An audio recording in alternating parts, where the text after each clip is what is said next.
हमारे विभिन्न ज्ञानवर्धक कार्यक्रम देखने के लिए आप हमें अभी सब्सक्राइब करें, बेल आइकन को प्रेस करें ताकि आप देख सकें हमारा कार्यक्रम सबसे पहले। और अधिक जानकारी के लिए फेसबुक पेज को लाइक करना न भूलें। जय मां इंद्राक्षी। इंद्राक्षी धाम में दर्शकों आप सभी का हम हार्दिक स्वागत करते हैं। आज के दिन जिन जातकों का जन्मदिवस है, मैरिज एनिवर्सरी है, उन सभी को हमारी तरफ से बहुत बहुत शुभकामनाएं। आज का पंचांग 3 दिसंबर सन 2020, दिन गुरुवार, मार्गशीर्ष कृष्ण पक्ष संवत 2077, तिथि तृतीया है, नक्षत्र आर्द्रा है, राहु काल 1:30 से 3, दिशा शूल दक्षिण दिशा। आज हम आपसे बहुत ही गंभीर चिंतन के ऊपर कुछ विषय लेकर के आए हैं और विषय है कि घर में अत्यधिक तनाव, घर में अत्यधिक कलेश, घर में अत्यधिक मारपीट। जी हाँ, जिस घर में अक्सर मारपीट होती हो, एक दूसरे का सम्मान ना हो, त्वरित एक दूसरे के ऊपर हाथ उठा दिया जाता हो, उस घर में कदापि देवता और श्री समृद्धि निवास नहीं करते। ऐसे ऐसे परिवार हैं कि सुबह आंख खुलती नहीं कि इस प्रकार की मार पिटाई शुरू हो जाती है, इस प्रकार का तनाव, इस प्रकार का वातावरण शुरू हो जाता है कि कमज़ोर व्यक्तियों का जो हृदय है ना, वो तो बस किसी काम का नहीं रहता है। कई स्थितियां हमने ऐसी सुनी हैं और देखी हैं कि छोटे छोटे बच्चों को भी इतना पीटा जाता है कि बच्चे पिटते पिटते इतना डर जाते हैं कि साहब बाथरूम निकल जाता है बच्चों का, इतना पीटा जाता है। जैसे ही घर का वो सदस्य घर में आता है, बच्चे दुबक जाते हैं, बच्चे खाना खाना छोड़ देते हैं, बच्चे घबरा जाते हैं। कई परिवारों में महिलाओं के साथ भी अत्याचार होता है कि बस पूछिएगा मत। मैं आपको वर्णन क्या करूं, ये सारी चीज़ें यदा कदा आप सुनते भी रहते हैं, देखते भी रहते हैं और कुछ परिवार ऐसा झेलते भी रहते हैं। क्या उपाय किया जाए कि परिवार में हमारे नन्हे मुन्ने बच्चों को कोई विशेष व्यक्ति पीटे ना। बाहर का तो कोई पीटता नहीं, घर का ही कोई व्यक्ति, चाहे पिता हो या कोई भी हो, माँ हो, कोई भी हो, कोई ना कोई बच्चों को तो पीटता है। हर परिवार में ऐसा नहीं होता है। मेरी बात को मेरे साधक अन्यथा न लें, एक चर्चा के रूप में इस बात को सुने कि ऐसा होता है। ये आपको भी मालूम है, सभी घर एक से नहीं होते, सभी को घरों का वातावरण एक सा नहीं होता। किसी के घर में मंगल दीप जलते हैं तो किसी के घर में गम हो जाता है, किसी के घर में कुछ हो जाता है। सबका जीवन अलग अलग किस्म से इस संसार में व्यतीत होता है। तो कई बार ऐसी फ़ोन कॉल्स, ऐसी स्टोरियाँ, ऐसी बातें सुनने को मिलती हैं। कई बार ऐसे बच्चे मेरे सामने आए हैं, उनके घर वालों ने इस प्रकार की कुछ पीड़ाएं बच्चों को लेकर के बताई हैं कि बहुत इन बच्चों को पीटा जाता है और हम बेबस हो जाते हैं, हम कुछ नहीं कर पाते हैं। सबसे पहली बात तो मैं यही अपील करूंगा कि बच्चों को बहुत ज़्यादा किसी भी किस्म से ना पीटा जाए, बच्चे को डराया जाए, समय पे डांटा भी जाए, लेकिन बच्चा आपके आँख के इशारे से ही डर जाए, आप ऐसी स्थिति रख सकते हैं। लेकिन बच्चे को कदापि ना पीटा जाए। वो कोमल होता है, बालमन होता है, वो किससे अपनी शिकायत करे। बच्चा अपने मन के भाव भी प्रकट नहीं करना जानता। तो इस प्रकार की घटनाएं हृदय को द्रवित कर देती हैं। ऐसा ना किया करें। कहीं भी आप करते हैं कि मेरा बच्चा और बच्चों से आगे पढ़ नहीं पा रहा है और बच्चों से आगे निकल नहीं पा रहा है, मेरी पत्नी ऐसा नहीं कर पा रही है, मेरे परिवार में ऐसा नहीं हो पा रहा है, तो क्या हम पीटेंगे? क्या वो पशु हैं कि साहब पशु समझ नहीं रहा है तो पशु को आपने डंडा मार दिया, पशु को पीट दिया? पशु में और परिवार में बहुत फ़र्क होता है, समझे?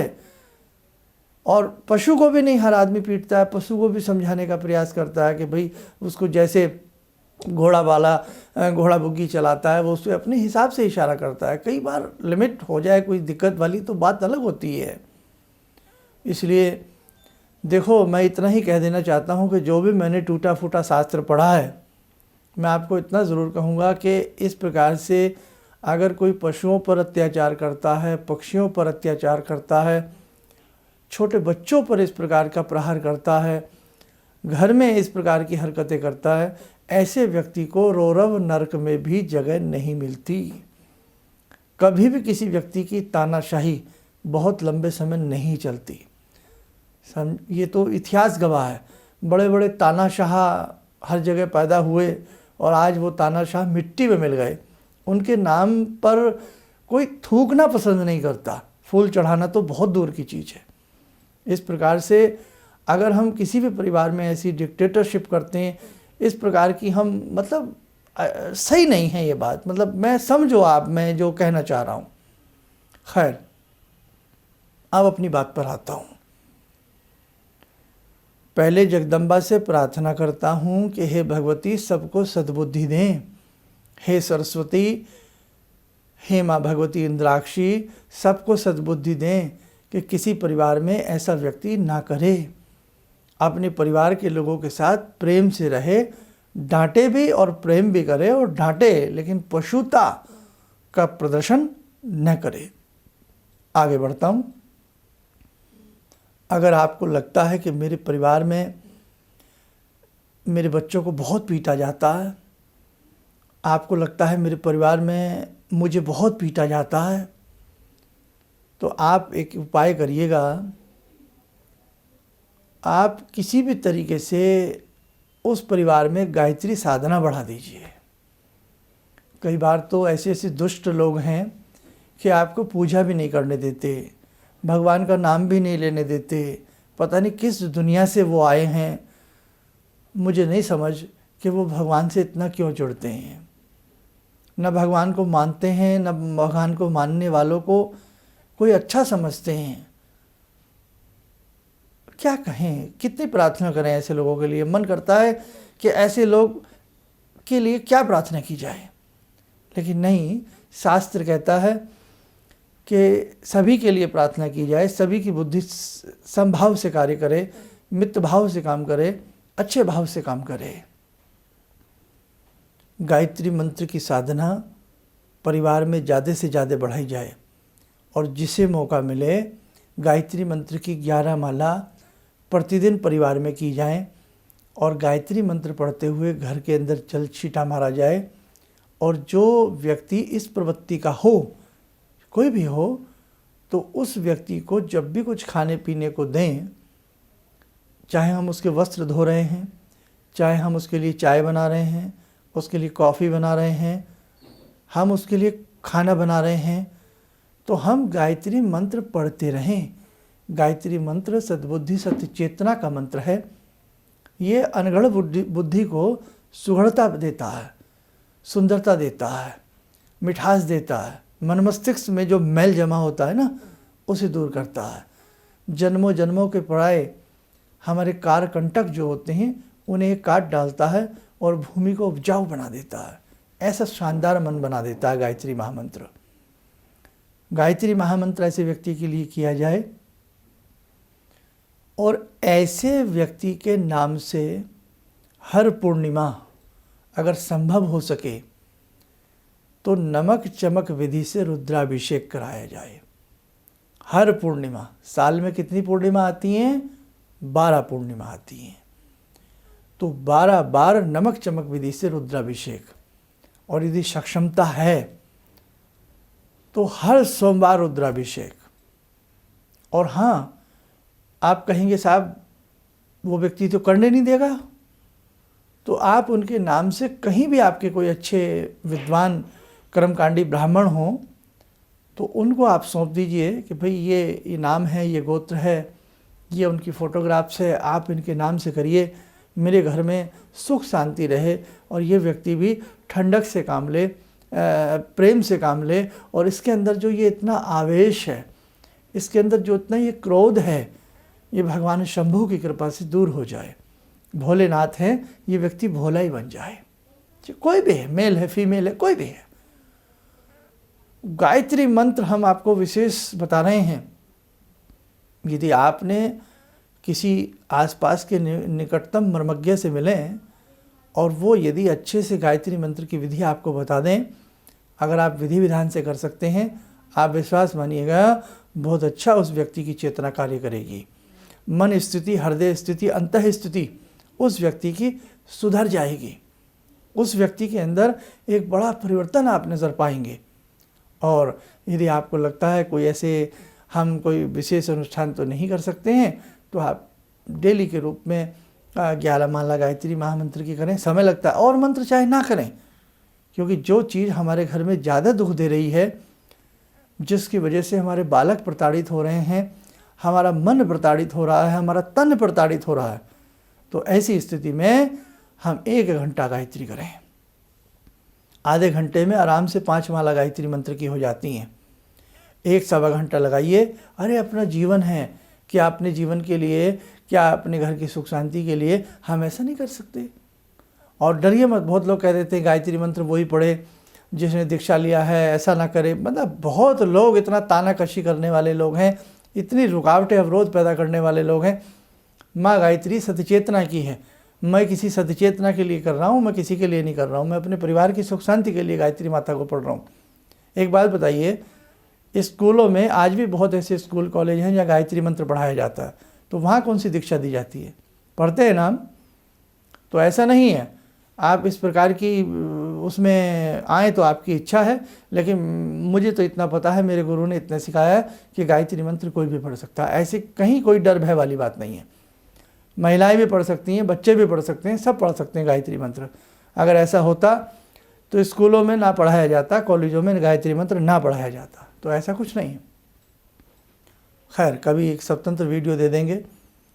तो गायत्री मंत्र आप लोग पढ़ें ऐसी स्थिति में, और हर पूर्णिमा उस व्यक्ति के नाम से रुद्राभिषेक कराएं। रुद्राभिषेक संभव ना हो तो किसी शिव मंदिर में जाएं। फिर तो हर सोमवार नियम बना लें, हर सोमवार शिव मंदिर में जाएं और शिवलिंग को आराम से प्रेम से मीठा जल चढ़ाएं, शुद्ध जल चढ़ाएं, धूप दीप करें, कपूर का दिया अर्पण करें, और वहीं शंभू के श्री चरणों में बैठ कर के कुछ पल मृत्युंजय मंत्र का पाठ करें। ये बीमारी के लिए ना समझे, ये भी तो एक बीमारी है कि व्यक्ति किसी को कुछ समझता ही नहीं है, अपने आप को पता नहीं क्या समझता है। तो ये भी एक उसके अंदर एक बीमारी है। मैं तो बीमारी कहूँगा, वो व्यक्ति बीमार है, वो मानसिक वो व्यक्ति बीमार है, जिसकी सद्बुद्धि ऐसी ना हो कि ये दूध पीते बच्चे हैं, ये फूल जैसे बच्चे हैं, हम इन पर हाथ उठा रहे हैं, हम ऐसा कर रहे हैं। तो ये बीमारी कहूँगा मैं इसको, मानसिकता की बीमारी है ये। तो आप हर सोमवार शिव पिंडी के पास बैठ कर के 1 माला मृत्युंजय मंत्र की पढ़ें और भगवान शिव से अपने हृदय की बात खोल करके रख दें।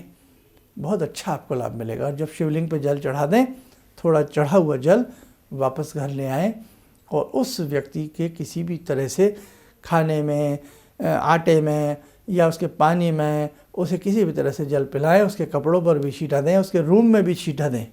बस आज के लिए इतना, ये आप करिएगा। बड़ा हृदय दुखता है जब इस प्रकार की बातें सुनने को मिलती हैं, देखने को मिलती हैं, और क्या करें, बड़ा मन दुखता है। तो इसलिए अगर कहीं भगवान की कृपा, मैं कहता हूँ, नहीं होती है, तभी इस प्रकार की घटनाएं घटती हैं। तो भगवान की कृपा भी होगी जब आप गायत्री महामंत्र करेंगे। आज की ध्यान साधना हम माँ की करते हैं, भगवती की करते हैं, इंद्राक्षी की करते हैं। और आज की ध्यान साधना में मेरे जितने भी साधक इस ध्यान साधना को देख रहे हैं, चाहे आज सुबह 7 बजे देख रहे हैं, दोपहर में देख रहे हैं, आज से 5 साल बाद ये वीडियो देख रहे हैं, कभी भी जब मेरी ये वीडियो देखें, और आज अभी जो मैं ध्यान साधना करने वाला हूँ, जब ये ध्यान साधना से आप जुड़ें, तो आप आज की ध्यान साधना में भगवती से यही कहें कि हे भगवती, इस प्रकार का अनाचार किसी के घर में ना हो, सभी के घर में सौम्यता हो, सुख शांति हो। आइए जुड़ते हैं आज पराम्बा की ध्यान साधना से। ॐ सिन्दूरारुणविग्रहां त्रिनयनां माणिक्यमूले स्फुरात् स्तारानायकशेखरं स्मितमुखी भापेन वक्षोरुवां पाणिभ्यामलपूर्णरत्नचषकां रत्नोत्परां बिभ्रति सौम्यां रत्नगटस्थरक्तचरणां ध्यायेत्पराम् अम्बिकां खड्गं चक्रगदेषु चापपरिगान् शूलम्बुशुण्डिं शिरा शङ्खं संदधतीं करे स्त्रीनयनां सर्वाङ्गभूषावृतां नीलासमद्युतिमास्य पाददशकां सेवे महाकालिकां यामास्तो स्वपितैहरो कमलजो हन्तुं मधुं कैटवं विद्युद्दामसमप्रभां मृगपते स्कन्दस्थितां भीषणां कन्या विहकरवालखेटविलसा धस्ताविरासेवितां हस्तैश्चक्रगदाशिखेटविशिखां चापं गुणं तर्जनीं विप्राणामलिलात्मिकां शशिधरां दुर्गां त्रिनेत्रां भजे। कवच बना लें, ध्यान करें, भगवती का आशीर्वाद हम सबके ऊपर बरस रहा है।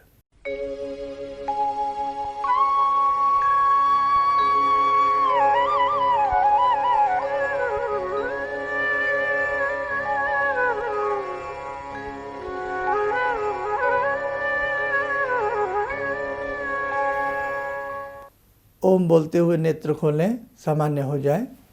देखो साधकों, नाना भांति के योग, नाना भांति के ग्रह आपकी जन्म पत्रिका में होते हैं, हाथों की रेखाओं में भी होते हैं।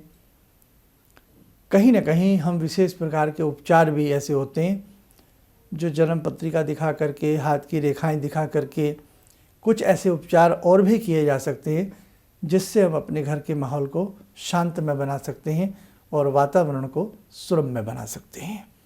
इन्हीं शब्दों के साथ हम अपनी वाणी को विराम देते हैं। जय माँ इंद्राक्षी। जिंदगी के इस प्रवाह में तमाम लोग डिप्रेशन के इस हालात से गुजर रहे हैं। सफलता असफलता अपनी जगह की बात है, लेकिन पता नहीं कितने सारे लोगों को इन्होंने डिप्रेशन से उबारा है, नया मोटिवेशन दिया है काम का। इनका जो एक अनुभव था कि एक मेरी बातें इनसे लगातार कभी कभार हो जाया करती हैं। एक दिन मेरी बात हो रही थी, अचानक इन्होंने प्रश्न किया कि क्या आपके यहाँ कौवे आ रहे हैं। मैं बहुत तेज चौंका। करीब 4-5 दिनों से कौवों का झुंड मेरे घर पे मंडरा था। तो मैं यही सोचने परेशान था, ये शुभ है अशुभ है, क्या चीज़ है। तो मैंने प्रश्न किया कि क्या मैंने आपको बताया कि मेरे घर में कौवे आ रहे हैं। कहने नहीं, मुझको दिखाई पड़ रहा है। तो कुछ तो अलौकिक है इनमें।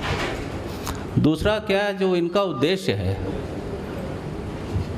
जब महाकुंभ में आए थे, मेरी इनसे वार्ता हुई तो मैंने इनका उद्देश्य जानना चाहा कि किस उद्देश्य के लिए आप काम कर रहे हैं। तो जो उद्देश्य उन्होंने मुझको बताया, मैं मन से इनके उद्देश्य के साथ जुड़ गया। इनके साथ तो जुड़ा था ही, अब इनके उद्देश्य के साथ भी हूँ मैं। किसी भी समस्या के समाधान के लिए मिले प्रसिद्ध हस्तरेखा एवं वास्तु विशेषज्ञ प्रोफेसर धर्मेंद्र शर्मा जी से। नोट: शिविर में भाग लेने हेतु एवं व्यक्तिगत रूप से मिलने के लिए कॉल करने का समय सुबह 10 बजे से शाम 6 बजे तक। हमारे विभिन्न ज्ञानवर्धक कार्यक्रम देखने के लिए आप हमें अभी सब्सक्राइब करें, बेल आइकन को प्रेस करें ताकि आप देख सकें हमारा कार्यक्रम सबसे पहले। और अधिक जानकारी के लिए फेसबुक पेज को लाइक करना न भूलें।